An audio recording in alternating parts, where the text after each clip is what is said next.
கொடுக்கின்றார்கள். கொடுத்த வேளையிலே ஒரு நாள் சொல்லுகின்றார்கள், இவருடைய சீரடராக முரீதாக மாணவராக வந்த வேளையிலே சில பணிப்புரைகளை வழங்குகின்றார்கள்.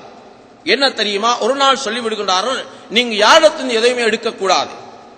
அப்படியே கொஞ்ச காலம் செல்லுகின்றது. அப்படியே செல்லக்கூடிய வேளையிலே இன்னும் ஒரு நாள் கட்டளை பிறப்பிக்கின்றார்கள், யாரிடத்திலும் கேட்கவும் கூடாது, எடுக்கவும் கூடாது. இப்படியே பல காலங்கள் கழிந்து கொண்டிருக்கின்றன. எதற்காக வேண்டி? அவருடைய அந்த மனத்தை அடக்குவதற்காக வேண்டி, பக்குவப்படுத்துவதற்காக வேண்டி தான் சொல்லி வைக்கிறார். இப்படி பக்குவப்படுத்தினால்தான் அவருக்கு ஞானம் வரும், அறிவு வரும்.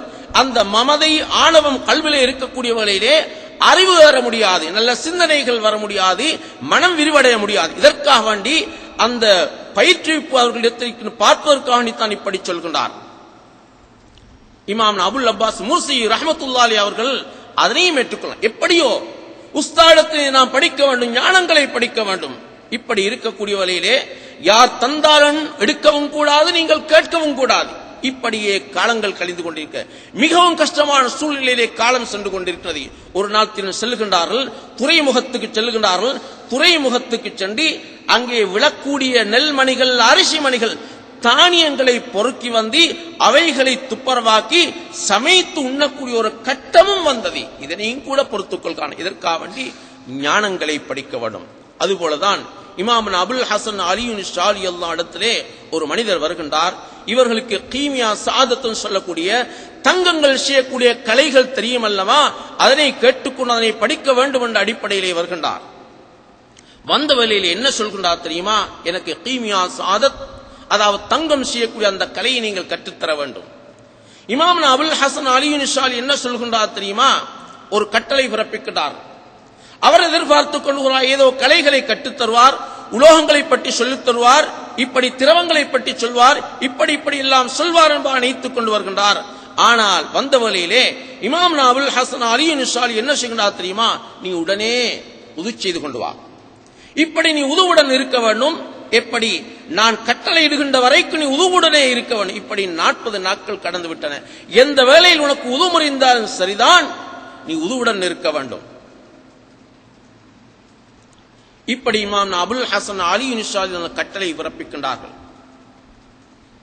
இந்த வேளையிலே 40 நாட்களும் கடந்து விட்டன. இவரும் எதிர்பார்த்துக் கொண்டிருக்கிறார், இந்த கலையை இன்னும் கற்றுத்தரவில்லை என்பதாக ஏங்கிக் கொண்டிருக்கின்றார். இப்படி இருக்கக்கூடிய திடீரென ஒரு நாள் இமாம் அபுல் ஹசன் அலியுன் ஷாலி அல்லாஹு அன்ஹு அவர்கள் அந்த மனிதரை பார்த்து சொல்லுகின்றார், ஒரு வாளியை கொடுத்து அந்த கிணற்றிலிருந்து தண்ணீர் அள்ளி வருமாறு கட்டளை பிறப்பிக்கின்றார். உடனே அந்த மனிதர் செல்லுகின்றார், வாளியை கிணத்திலே போடுகின்றார். திடீரென்று அவரால் தூக்க முடியவில்லை. மிகவும் கஷ்டப்பட்டு தூக்கி பார்க்கின்றார், தூக்க முடியவில்லை. எட்டி பார்க்கக்கூடிய வேளையிலே வாளி முழுக்க அங்கே தங்கம் நிறைந்திருக்கின்றது. இப்படி ஓடோடி வருகின்றார். நாயகம் அவர்களே, வாளியை கிணற்றிலே போட்டு அங்கே தங்கம் நிறைந்திருக்கின்றது. சரி, இதற்காக வேண்டித்தான் நீ வந்தாய் அல்லவா, நீ சென்று விடு என்பதாக சொல்கின்றார். உடனே அந்த மனிதர் சொல்கின்றார், இமாம் அவர்கள், இதற்கெல்லாம் நான் வரவில்லை, உங்களுக்கு கூடிய எல்லா அறிவுகளையும் எங்களுக்கு கற்றுத்தாரும், உங்களுடைய சீடராகவே நான் இருந்து விடுகிறேன் என்பதாக அந்த மனிதர் அவர்களுடன் இணைந்து கடைசியை பெரும் வலியுல்லாவாக மாறினார் என்பதாக சரித்திரம் கூறிக்கொண்டிருக்கிறது. கண்ணியத்துக்குரிய சகோதரி, அல்லாஹ் சுப்ஹானஹு வ தஆலா அப்படிப்பட்ட ஒரு நல்ல தரீகாவைத்தான் நாங்களும் பின்பற்றிக் கொண்டிருக்கிறோம். எனவே அவர்கள் செய்யக்கூடிய போதனைகள் அனைத்தும் எங்களை புனிதர்களாக மாற்றக்கூடிய, அல்லாஹ்வின் பால் நெருக்கமாக்கி வைக்கக்கூடிய வழிமுறைகளாகத்தான், பயிற்சிகளாகத்தான் இருந்து கொண்டிருக்கின்றன. உதாரணமாக நாங்கள் பார்க்கின்றோம், இன்று எங்களை பற்றி விமர்சனம் செய்யக்கூடியவர்கள் விமர்சிக்கக்கூடிய என்ன சொல்வார்கள், இவர்களுக்கு வேலை என்ன? திக்ர் செய்வதும் ஸலவாத்து சொல்வதும் ஓதுவதும், இப்படி தங்கி இருக்கிறதும், கூட்டம் கூடும், ஹதராஷ், இதுதான் இவருடைய வேலை. கண்ணியத்துக்குரிய சகோதரி, அல்லாஹ் சுப்ஹானஹு வ தஆலா பெரியார்களுடைய வாழ்வு இருக்கின்றதே, அவர்களுடைய வாழ்வு ஆகிரத்தை பற்றி சிந்திப்புள்ளதாகத்தான் இருந்து கொண்டிருக்கின்றன. எனவே அப்படிப்பட்ட நல்லறியாருடன் தான் நாங்கள் சேர்ந்து இருக்க வேண்டும். அல்லாஹ் சுப்ஹானஹு வ தஆலா எங்களுக்கு என்ன சொல்லி காட்டுகின்றான் தெரியுமா? யா அய்யுஹல்லதீன ஆமனுத்தகுல்லாஹ் வகூனு மஅஸ் ஸாதிகீன். ஈமான் கொண்டவர்களே, விசுவாசிகளே, இத்தகுல்லாஹ், நீங்கள் அல்லாஹ்வை பயந்து நடந்து கொள்ளுங்கள், தக்வாவுடன் நீங்கள் நடந்து கொள்ளுங்கள். வகூனு மஅஸ் ஸாதிகீன், நீங்கள் உண்மையாளர்கள் நீங்கள் சேர்ந்திருங்கள். உண்மையாளர்கள் யார் என்று சொல்லக்கூடிய வகையிலே உள்ளும் புறம் ஒன்றாக நடக்கக்கூடிய ஆத்மீக ஞானிகள், ஒளிமார்கள், நாதாக்கள், முத்தகீங்கள், பெரியார்கள், இவர்களைத்தான் அங்கே குறிப்பிட்டு காட்டப்படுகின்றார். எனவேதான் அப்படிப்பட்ட முத்தகீங்கள் சாலிஹீன்களுடன் சாதிகீங்கள் சேர்ந்த ஒரு பட்டியலே தான் நாங்களும் இந்த வழியிலே நாங்கள் சேர்ந்திருக்கின்றோம். அவனுடைய தொடர் வழியை பார்க்கக்கூடிய வழியிலே எல்லா நிலைமையிலும் தேர்ச்சி பெற்றவர்களாகவும் பக்குவம் அடைந்தவர்களாக இருப்பதன் மூலமாகத்தான் இன்று வரைக்கும் அவர்கள் தோற்றுவித்த இந்த தரீகாக்கள் செயலுருவம் கொடுக்கப்பட்டு அதனை கொண்டாடக்கூடிய மக்கள் இன்றும் வாழ்ந்து கொண்டிருக்கின்றார்கள். கண்ணியத்துக்குரிய சகோதரி, அல்லாஹ் சுப்ஹானஹு வ தஆலா இமாம் அபுல் ஹசன் அலி ஷாரி அல்லாஹ் அவர்கள் போன்ற பெரியார்கள் இந்த உலகத்திலே அல்லாஹ் சுப்ஹானஹு வ தஆலா தோற்றுவித்துக் கொண்டே இருப்பான். எப்பொழுது சொன்னால் இஸ்லாம் கரீபாகி கொண்டு போகக்கூடிய வேளையிலே அல்லாஹ் சுப்ஹானஹு வ தஆலா இப்படிப்பட்ட நாதாக்களை அனுப்புகின்றான். அன்றைய பெருமானா ஸல்லல்லாஹு அலைஹி சொல்லி காட்டி இருக்கின்றார்கள், இன்னல்லாஹ் யபஅஸு லிஹாதிஹில் உம்மத்தி அலா ராஸி குல்லி மியத்தி ஸனத்தி மன் யுஜதிது லஹா தீனா. அல்லாஹ் சுப்ஹானஹு வ தஆலா இந்த உம்மத்தினர்களுக்கு அனுப்புகின்றான். அலா ராஸி குல்லி மியத்தி ஸனத்தி, ஒவ்வொரு நூற்றாண்டின் ஆரம்பத்திலும் அனுப்புகின்றான். யாரை அனுப்புகின்றான்? மன் யுஜதிது லஹா தீனஹா, அவருடைய மார்க்கத்தை புதுப்பிக்கக்கூடிய, மார்க்கத்தை புதுப்பிப்பது சொன்னால் ஆரம்ப கட்டத்தில் எவ்வாறான நிலைமையிலே அந்த இஸ்லாம் மார்க்கம் தூய்மையானதாக இருந்ததோ அதிலே சருகுதல் வரக்கூடிய வரையிலே, பித்அத்துகள் வரக்கூடிய வரையிலே, நூதனங்கள் வரக்கூடிய வரையிலே, அடிப்படைகளை விட்டு விலகிச் செல்லக்கூடிய வரையிலே அதனை தூய்மைப்படுத்தி நல்ல முறையிலே சொல்லிக் கொடுக்கக்கூடிய, அதனை எதிர்த்து போராடக்கூடிய மக்களை, முஜத்திதுகளை அல்லாஹ் சுப்ஹானஹு வ தஆலா இந்த உம்மத்தினர்களுக்கு அனுப்புனான். அந்த அடிப்படையிலே தான் நாதாக்கள் தோன்றுகின்றார்கள், குதுபுமார்கள் தோன்றுவார்கள். அந்த தோன்றியதன் மூலமாக மக்களை தங்களுடைய ஆத்மீக பலத்தினால் வழி நடத்துகின்றார்கள், தவ வலிமையினால் நெறிப்படுத்துகின்றார். அந்த நெறிப்படுத்தியதன் மூலமாகத்தான் நாங்களும் நீங்களும் இந்த நாட்டிலே இன்று தரீகாக்கள் என்ற பேரிலே நாங்கள் நல் அமல்கள் செய்து கொண்டிருக்கின்றோம். அவர்கள் அனைவரும் ஹதீஸ்களை பின்பற்றும், ஹதீஸில் அடிப்படையாக வைத்துத்தான் இருந்து கொண்டிருக்கின்றார்கள்.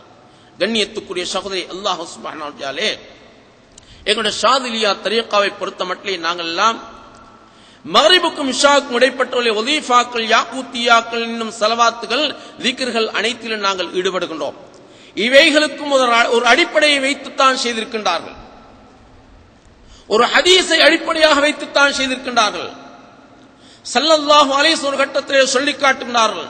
சீனா சௌபான் ரலியல்லாஹு அன்ஹு அறிவிக்கின்றார்கள், மன் அகஃப நஸு ஃபீமா பைனல் மக்ரிப் வல் இஷா ஃபீ மஸ்ஜித் ஜமாஅ லம் யதகல்லம் இல்லா பிஸலாத்தின் வ குர்ஆன் கான ஹக்கன் அலல்லாஹி அய்யுத்கிலஹுல் ஜன்னah.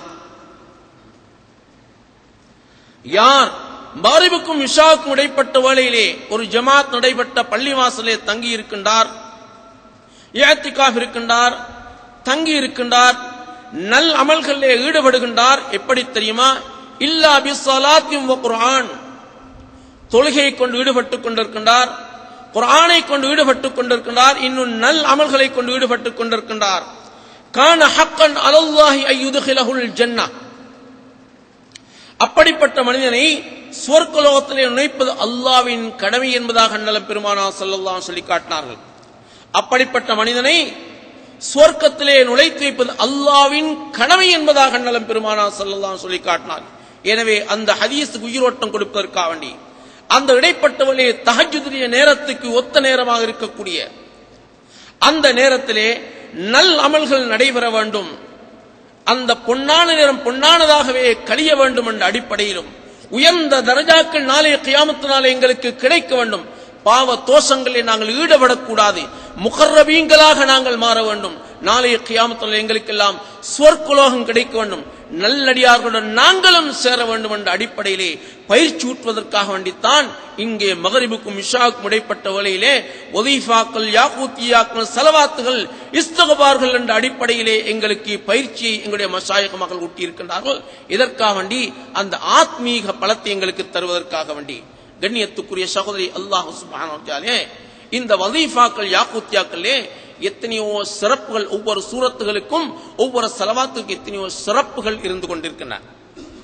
உதாரணமாக நாங்கள் பார்க்கின்றோம், சூரத்துல் பராத்தின் கடைசியிலே வரக்கூடிய 2 ஆயத்துகள், லகத் ஜாஅக்கும் ரசூலுன் மின் அன்ஃபுசிக்கும் அஸீஸுன் அலைஹி மா அனித்தும் ஹரீஸுன் அலைக்கும் முஃமினீன் ரഊஃபுர் ரஹீம் ஃபஇன் தவல்லவ் ஃபகுல் ஹஸ்பியல்லாஹு லா இலாஹ இல்லல்லாஹு அலைஹி தவக்கல்து ரப்புல் அர்ஷில் அஸீம் என்று சொல்லக்கூடிய 2 ஆயத்துகள்.